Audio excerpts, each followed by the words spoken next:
ago, I made one of the smallest decisions of my life. I committed to reading 10 pages of a good book every single day. As someone who grew up reading a lot, this seemed really insignificant. After all, 10 pages, that was barely a dent in a book. But little did I know, this small decision would lead to a profound shift in my life. You see, neuroscience tells us that small, consistent habits can not only reshape our schedules, they actually rewire our brains. And that's exactly what started to happen to me. What I began to realize was that my life could be transformed by the power of tiny, repeated actions, whether it was in my health, my relationships, my mindset, or beyond. The catalyst for this shift came from a book called The Slight Edge by Jeff Olson, which my friend Amy recommended to me. I'd never read any self-improvement books before, but I valued her recommendation, so I began reading the book myself, and immediately I was hooked. In fact, I finished the book in a week and immediately decided I wanted to live with a slight edge. The slight edge is a mindset that involves taking small, positive actions every day, knowing that over time they'll compound into significant, lasting results. But I had no idea just how powerful this shift would be. What Olson emphasizes is that every action you take is either an action towards success or an action towards failure. Olson illustrates this concept using two curves, the success curve and the failure curve.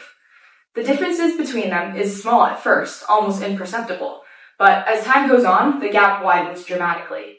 This is the power of exponential growth. Habits and decisions snowball, for better or for worse.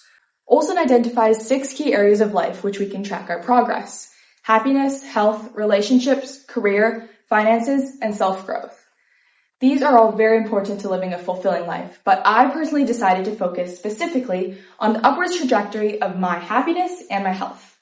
These 2 areas felt foundational and important, especially applicable to where I am in life. If I could improve these, I would be setting myself up for success in all the other areas of my life. Research in positive psychology has shown that small habits can lead to big improvements in our well-being, and I personally started to see this for myself. One of the habits I adopted was journaling the positive moments from my day before bed. This practice is known as positivity journaling, and it's backed by research showing that it can improve mental health even in the short term. Studies suggest that these practices, known as positive psychology interventions, can reduce symptoms of anxiety and depression and increase happiness levels in just a few weeks. I found that when I reflected on the good moments, I was able to reset my mind before bed, choosing to focus on gratitude rather than stress. Over time, this practice has helped me shift from a mindset of stress and negativity to one rooted in gratitude, and this created a ripple effect outwards in my life. But the real question is, how do you make these small habits stick? Neuroscience tells us that habits form through a simple but powerful loop: cue, routine, reward. Over time, the routine becomes automatic and the brain releases dopamine, a feel-good chemical, in response to the reward. However, what's difficult about slight edge habits is that the reward might not be visible immediately after the action, but the power of knowing that eventually you will see results is the most important part. I started by building habits that felt attainable, like working out twice a week. I set achievable goals. Mondays and Wednesdays after dance class, I would go straight to the gym. This cue made it easy for me to integrate into my routine as someone who never worked out before, and my body began to get used to this habit. It became easier and easier to stick with. Small victories, like feeling a shift in my energy and just happier, built momentum, and my brain was beginning to crave these habits. The more I stuck to these routines, the more my brain rewired itself to embrace them. In addition to working out, I also became more conscious of my diet. I made the simple decision to choose healthier snacks and to start eating more whole foods. Research shows that excessive sugar intake can impact both our physical and mental health. In fact, studies have shown that a high sugar diet can impair brain function and contribute to anxiety and depression. I began making gradual changes, like swapping my weekly Starbucks for coffee at home, which felt small, but it aligned with the health habits that I wanted to build. I still allowed myself to enjoy the foods I loved, but I was mindful of how much I consumed, and I began eating well-rounded, nutritional lunches that I meal prepped instead of spontaneously eating out. These mindful changes to my diet are helpful to helping me build a lifestyle that supports my long-term health. On days I don't work out, I still make sure to move my body now. Even a simple 20-minute walk makes a difference. Movement has been shown to improve not only my physical health, but mental health as well. Exercise has been even proven to increase cognitive function. When I moved my body, it wasn't just about chasing a physical goal. It was making the conscious choice to do something small for future me. Moving your body is also proven to be an immediate mood enhancer and can increase mental clarity. I started seeing health as a series of small, manageable choices rather than an overwhelming all-or-nothing goal.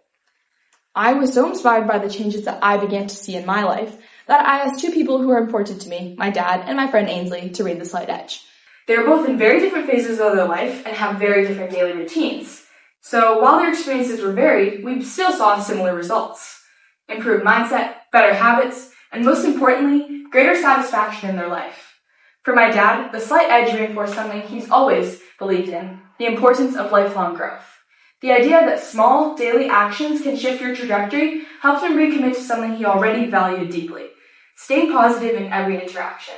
That's his daily Slight Edge habit, choosing to uplift those around him no matter how busy or stressed he is.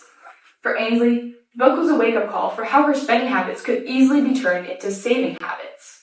Her new Slight Edge approach has been a game changer, especially as a working student going into university in the fall. She has become more aware of how saving even just a penny a day can make a significant difference over time. This reinforced what I had already began to believe about The Slight Edge. Anyone can benefit from this philosophy. It doesn't matter your age, schedule, or goals. If you're willing to make small, intentional choices every day, you will see progress. The biggest change for me was in my mindset. I began to see my days as a series of small decisions, each one moving me closer and closer to either my goals or further away. One of the simplest habits that I adopted was reading just 10 pages of a good book every day. This one small action meant that by the end of a year, I'll have read 13 books, each one offering their own unique insights on how to improve my life. This is a commitment to my personal growth. And here's the key takeaway for me. Consistency beats intensity.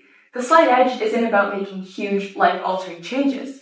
It's about making small, positive choices every day, knowing that over time, they'll build up. So, I invite you to find your own Slight Edge. It could be something as simple as drinking a glass of water a day, going on a walk, or reading 10 minutes before bed. The secret is consistency. Small actions, repeated, lead to a massive change over time. And it doesn't matter how small the step is. It's the act of doing it over and over that creates the transformation. This is the power of The Slight Edge. For me, I've only done this for 2 months, and it's changing my life. Let it change yours too.